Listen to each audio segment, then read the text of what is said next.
The Lean Startup: How Today's Entrepreneurs Use Continuous Innovation to Create Radically Successful Businesses by Ries. A summary. Building a successful startup is not a matter of luck or innate talent. It is a disciplined process that transforms chaos into clarity through consistent experimentation, learning, and adaptation. In The Lean Startup, Ries rejects the traditional notion that startups succeed by following a single grand vision or relying on a stroke of genius. Instead, he introduces a framework rooted in scientific principles that allows entrepreneurs to test their assumptions, pivot when necessary, and steadily progress towards sustainable growth. Ries's methodology is not limited to tech companies or Silicon Valley elites. It applies to anyone with a vision for change, whether you're building an app, launching a nonprofit, or transforming an existing organization. He emphasizes that success comes not from avoiding failure, but from failing fast and learning faster. By committing to continuous improvement, you can create products and services that resonate deeply with your audience and stand the test of time. Lesson 1. Start small. Startups fail more often than not because they aim too high too soon. They pour time, money, and energy into elaborate ideas without asking a fundamental question. Do these ideas actually hold value for their customers? Ries drives this point home with the concept of the minimum viable product, MVP. The MVP is not a fully realized product. It's a stripped-down version that tests your assumptions quickly and with minimal risk. Ries illustrates this through the story of Dropbox. When Drew Houston founded Dropbox, he didn't start by building the full platform with all the features he envisioned. Instead, Houston created a simple video that demonstrated the product's core functionality. This short clip explained how Dropbox could solve the frustrating problem of syncing files across devices. The MVP wasn't the product itself, it was the video. By sharing it with a targeted audience, Houston validated his concept, gauged interest, and secured early adopters without wasting time or resources on a polished product that might not even resonate. That one simple video opened the door to the company's eventual success. The logic of starting small extends beyond startups and into broader fields of innovation and storytelling. Chip and Dan Heath emphasize in Made to Stick that simplicity and clarity are essential for capturing attention and conveying ideas effectively. They argue that people remember core messages when they are communicated with precision and focus. This is precisely what Dropbox achieved with its MVP video. It wasn't trying to do everything or impress everyone. It was laser-focused on solving one specific problem and explaining it in the clearest way possible. Starting small doesn't diminish the scale of your vision. It ensures that your vision begins on a solid foundation where each step builds on what has been tested and learned. This principle is not limited to tech companies. Consider Walt Disney in the early days of his animation empire. Before creating Snow White and the Seven Dwarfs, Disney tested his ideas with short animations, each one honing his storytelling, character development, and visual techniques. By the time he launched his first full-length animated feature, Disney wasn't guessing whether audiences would respond. He knew. Starting small allowed him to refine his craft and build an audience while minimizing risk. This incremental approach, grounded in experimentation, was the bedrock of what would become a global entertainment phenomenon. Like Ries's MVP, Disney's early shorts weren't the end game. They were stepping stones towards something much greater. The scientific method also reinforces this idea. A hypothesis is tested in small, controlled experiments before conclusions are drawn. Think of Thomas Edison's relentless experiments with the light bulb. He didn't invent it in a single leap. Each filament he tested was a small but vital step in refining the ultimate product. Edison didn't view these experiments as failures, but as essential components of the process. Similarly, starting small in business means embracing the idea that your initial attempts are not the finished product, but opportunities to learn, adapt, and improve. Each iteration adds value, bringing you closer to your vision without unnecessary risk. Starting small doesn't limit your ambition, it accelerates it. By focusing on one core idea, you avoid being paralyzed by complexity or overwhelmed by unnecessary features. This focus allows you to gather feedback, quickly pivot if necessary, and build something that truly resonates with your audience. It's the same principle that guides authors, artists, and innovators. J.K. Rowling didn't start with a sprawling magical universe. She started with the story of a boy who discovers he's a wizard. That single-focused narrative became the foundation of an empire. You too must resist the urge to chase perfection from the outset. Your first step doesn't need to be grand. It needs to be deliberate. Your task is not to perfect your product before releasing it, but to create something small, launch it, and learn. When you start small, you allow yourself the freedom to test ideas without fear of massive failure. You create room for growth and discovery while staying grounded in reality. Remember, starting small doesn't mean thinking small. It means having the wisdom to build your vision one tested, validated step at a time. If you want to make progress, don't wait for the perfect plan or the perfect moment. Begin with what you have learned as you go, and let each success or failure guide your next move. Starting small is not a limitation. It's the smartest way to make your big vision a reality. Lesson 2. Measure what matters. Metrics can determine the trajectory of your startup, but chasing the wrong ones will lead you off course and undermine your progress. Ries emphasizes the critical difference between actionable metrics and vanity metrics. Vanity metrics, like website traffic, social media followers, or app downloads, can inflate your ego but rarely provide meaningful insight into the health of your business. Actionable metrics, on the other hand, drive decisions and meaningful change by reflecting customer behavior and value creation. Ries draws on his experience with IMVU, a startup that initially fell into the trap of focusing on metrics that felt significant but ultimately revealed nothing about the product's performance. IMVU's team tracked metrics like total signups and website hits, which gave the illusion of growth but didn't address whether users were actually engaging with and benefiting from the product. It wasn't until they shifted to retention and user engagement, metrics that reflected how well the product solved a real problem, that they began to understand what mattered. This focus transformed their approach and put them on the path to genuine progress. The distinction between actionable and vanity metrics is not just a startup principle, it's a universal truth in business and leadership. Jim Collins highlights this in Good to Great, where he describes how successful companies excel by focusing on metrics that align with their core purpose. Collins introduces the concept of the hedgehog concept, where companies thrive when they identify what they are best at, what they are passionate about, and what drives their economic engine. Metrics that reflect these core priorities are the ones that matter. Similarly, your startup must identify the data that speaks directly to whether you are delivering value to your customers and advancing toward your vision. Without this discipline, you risk drowning in a sea of irrelevant numbers that distract rather than inform. Actionable metrics are essential because they uncover the story behind the numbers. Imagine tracking daily sales without examining repeat purchases or customer satisfaction. Those sales might mask deeper issues such as poor product quality or high churn rates. Amazon's success, for example, is built on its relentless focus on metrics that reflect customer obsession. Founder Jeff Bezos prioritized metrics like customer satisfaction, delivery speed, and retention, data points that directly align with Amazon's mission to be the most customer-centric company on Earth. By focusing on these actionable metrics, Amazon didn't just grow, it revolutionized the retail industry. This example underscores the power of tracking metrics that reveal insights, drive action, and align with long-term goals. The concept of meaningful measurement extends beyond business. In Moneyball, Michael Lewis tells the story of how the Oakland Athletics transformed their baseball team by focusing on overlooked metrics that predicted player performance more accurately than traditional statistics. The team ignored metrics like batting averages, which were commonly celebrated but misleading, and instead used sabermetrics to identify undervalued players who contributed to wins in unconventional ways.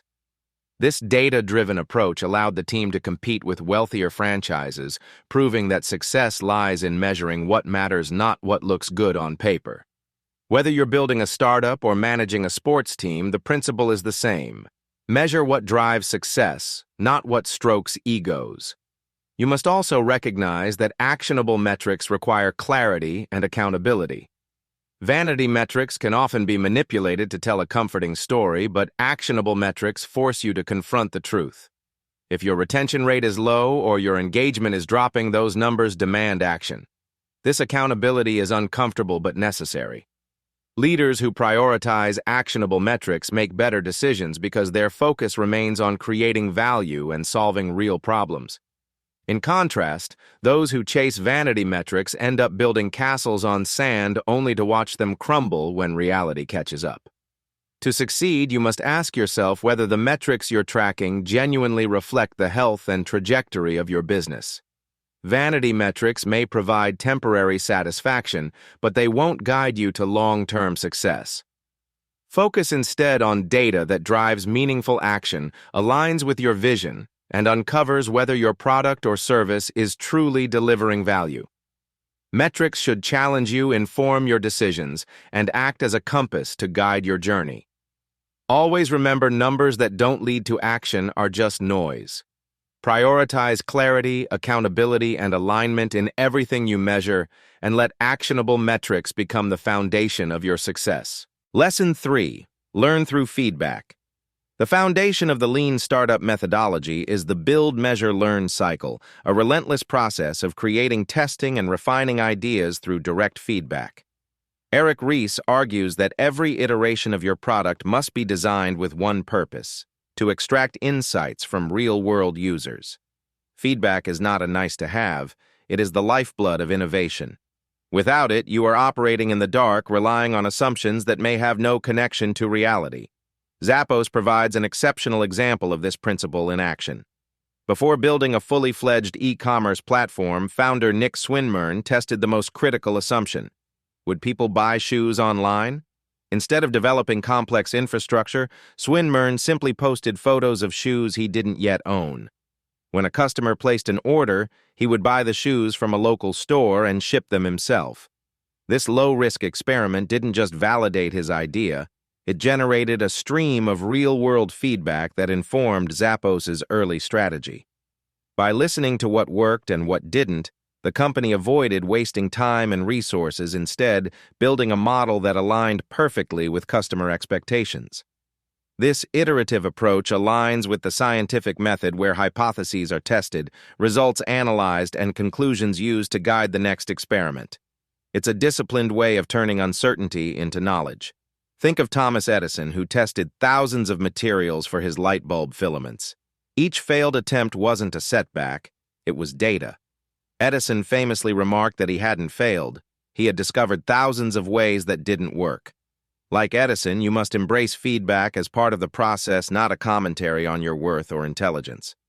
Feedback reveals what is true, stripping away the illusions and biases that cloud your decision-making. It forces you to confront the gap between your vision and reality, giving you the tools to close it. Learning through feedback also creates products that evolve with your customers' needs.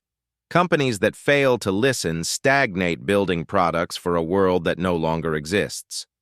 Consider the downfall of Kodak, a company that ignored early signals about the rise of digital photography. Despite inventing the first digital camera, Kodak clung to its film business, blinded by assumptions that customers would never abandon physical prints. The feedback was there in market trends and consumer behavior, but Kodak chose not to listen. In contrast, companies like Netflix have thrived by staying attuned to shifting customer preferences. What began as a DVD rental service evolved into a streaming giant because Netflix continually refined its model based on user data. This adaptability didn't happen by accident. It happened because Netflix prioritized feedback over nostalgia, allowing its product to grow alongside its audience. The iterative process of feedback-driven learning is also evident in creative fields. George Lucas's original script for Star Wars was drastically different from the final film. Through countless rewrites and input from collaborators, Lucas refined his story into a cultural phenomenon. The characters' pacing and even the visual effects were shaped by feedback from trusted advisors and early viewers. Lucas's willingness to adapt rather than cling to his initial vision turned a promising idea into a timeless masterpiece. The lesson here is universal.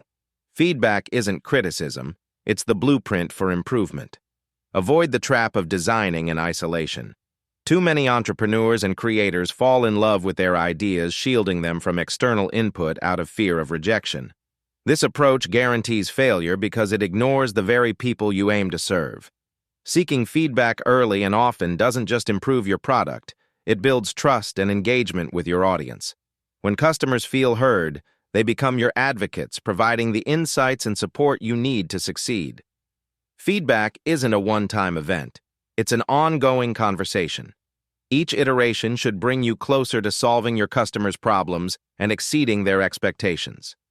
To succeed, you must adopt a mindset that values learning over ego. Every piece of feedback, whether positive or negative, is a gift that moves you closer to your goal. Design your experiments to elicit meaningful insights, analyze the results with clarity, and let those lessons shape your next step. Don't fear the discomfort of facing reality. Embrace it as the key to unlocking your potential. Learning through feedback is not just a strategy, it's a way of thinking that transforms uncertainty into opportunity. Trust the process. Listen to your customers and let their voices guide the evolution of your work. Lesson 4. Pivot wisely. Not every idea unfolds as planned, and your ability to recognize when to pivot can determine whether your venture thrives or falters. Ries defines a pivot as a deliberate and structured course correction, one that tests a new fundamental hypothesis about your product strategy or engine of growth. It's not a failure, it's an opportunity to realign your vision with reality. He illustrates this with the story of Groupon, a company that initially began as a platform for social activism called The Point. While the initial concept struggled to gain traction, the team noticed that the platform's group buying feature garnered significant interest. They pivoted to focus on daily deals, creating a business model that took off and made Groupon a household name. This shift didn't abandon the company's broader goal of bringing people together. It simply adapted the execution to meet market demand. This principle echoes the transformative journey of Pixar. Initially conceived as a computer hardware company focused on selling high-performance graphics systems, Pixar struggled to find a sustainable market. Despite its cutting-edge technology, the hardware business was unprofitable and limited in scope. Recognizing the potential of their in-house animation software, the company pivoted to focus on storytelling and filmmaking. This bold move required them to abandon their original business model and embrace a new direction, but it proved revolutionary. Pixar's pivot led to the creation of groundbreaking films like Toy Story, redefining animation, and establishing the company as a powerhouse in the entertainment industry. Like Groupon, Pixar's success was rooted in recognizing where their true value lay and having the courage to shift focus while staying aligned with their broader purpose of innovation and creativity. The essence of a successful pivot lies in timing and intent.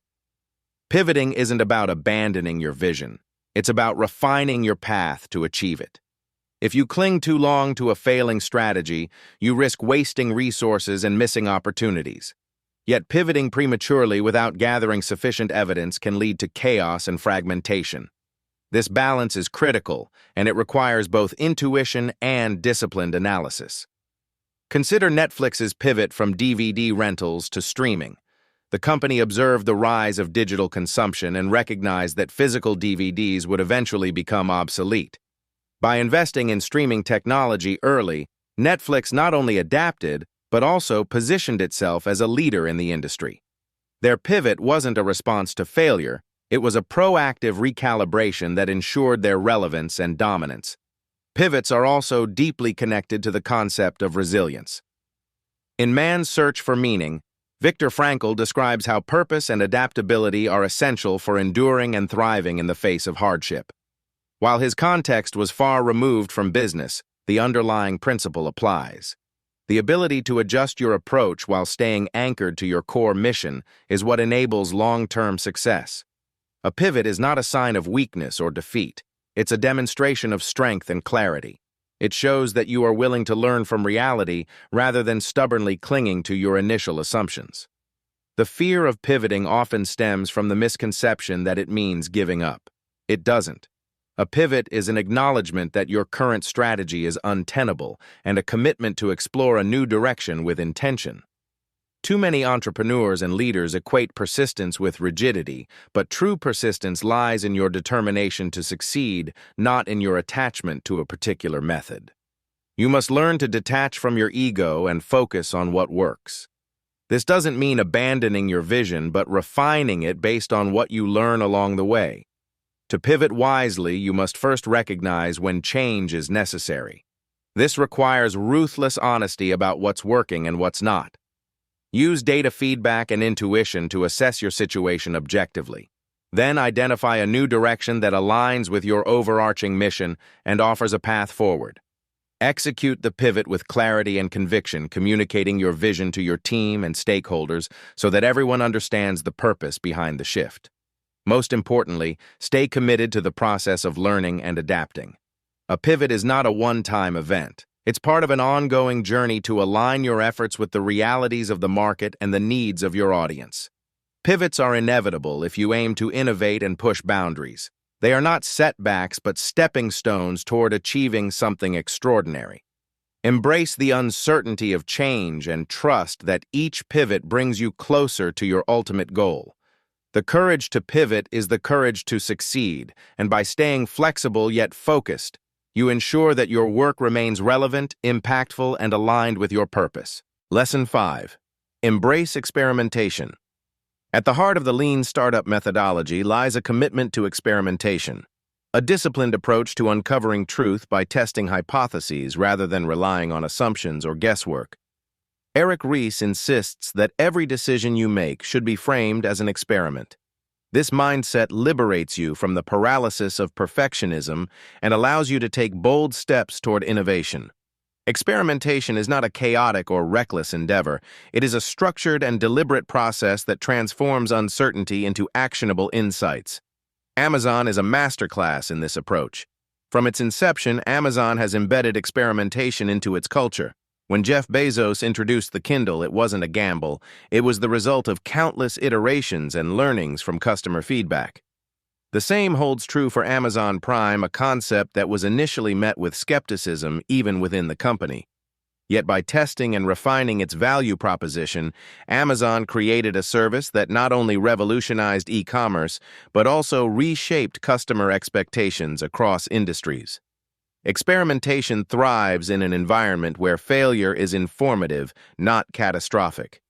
This principle aligns with Nassim Nicholas Taleb's concept of anti-fragility, where systems become stronger through exposure to stressors and uncertainty. In an anti-fragile system, failure is not an endpoint. It is a critical step in adaptation and growth. Consider the early days of SpaceX, where Elon Musk embraced experimentation with a willingness to fail spectacularly. The first 3 Falcon 1 rocket launches ended in failure, each one a public and financial setback.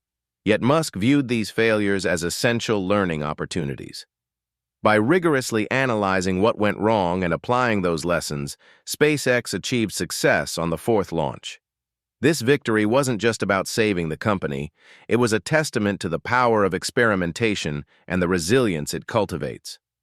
Experimentation is also deeply embedded in the scientific method, a framework that has driven human progress for centuries. Scientists don't view failed experiments as wasted time. They see them as necessary steps in the pursuit of knowledge. Thomas Edison's journey to invent the light bulb exemplifies this principle. Edison tested thousands of materials before finding the right filament, famously declaring that he hadn't failed, but had discovered thousands of ways that didn't work. His perseverance was rooted in the belief that experimentation, no matter how arduous, was the only path to achieving his vision. Like Edison, you must embrace the idea that failure is an integral part of discovery. It is not something to fear, but something to harness. The lessons of experimentation extend beyond technology and science into creative fields as well. Consider Pixar's development process, where every film undergoes extensive prototyping and revision before it reaches audiences. Pixar's brain trust meetings bring together directors, writers, and animators to critique and refine each project. This iterative process ensures that no idea is sacred and every story evolves through constant testing and feedback. The result is a portfolio of groundbreaking films that have redefined animation. Pixar's commitment to experimentation proves that the best ideas are not born perfect. They are shaped through relentless refinement. To adopt this mindset, you must first redefine your relationship with failure. Failure is not a verdict on your abilities or vision. It is a natural part of progress. Create a system where experimentation is continuous and incremental, allowing you to test ideas quickly and cheaply. Each experiment should have a clear hypothesis, measurable outcomes, and a willingness to pivot based on what you learn. This approach minimizes risk while maximizing learning, enabling you to adapt to challenges and uncover opportunities that would otherwise remain hidden. The courage to experiment also requires a willingness to embrace uncertainty. Too many people avoid experimentation because they crave control and predictability. Yet the most innovative breakthroughs are born from the willingness to step into the unknown. In The Innovator's Dilemma, Clayton Christensen explores how established companies often fail to experiment with disruptive technologies, fearing the risk to their existing business models. Startups unburdened by this fear thrive because they experiment without clinging to the status quo. To emulate this success, you must embrace uncertainty as a catalyst for creativity and growth. The best ideas are not fully formed at inception. They are forged through the crucible of experimentation. Every test, every failure, and every iteration brings you closer to the truth. View each experiment as an opportunity to learn and refine your approach. Build a culture that celebrates curiosity and resilience, and you will create a system where innovation flourishes. Experimentation is not a gamble. It is the engine of progress. Trust the process. Embrace the unknown, and let the power of experimentation drive your success. Conclusion. The Lean Startup methodology is a blueprint for navigating the uncertainty of entrepreneurship. It teaches you to start small, measure what matters, learn through feedback, pivot wisely, and embrace experimentation. These principles are not abstract theories. They are actionable strategies that have transformed startups into industry leaders. To deepen your understanding, consider reading 0 to 1 by Peter Thiel for insights on building groundbreaking companies, or Anti-Fragile by Nassim Nicholas Taleb to explore how resilience drives innovation. Remember, success is not about avoiding failure, but about failing intelligently and learning relentlessly. Commit to the process, trust in your ability to adapt, and take bold steps toward creating something extraordinary. The end.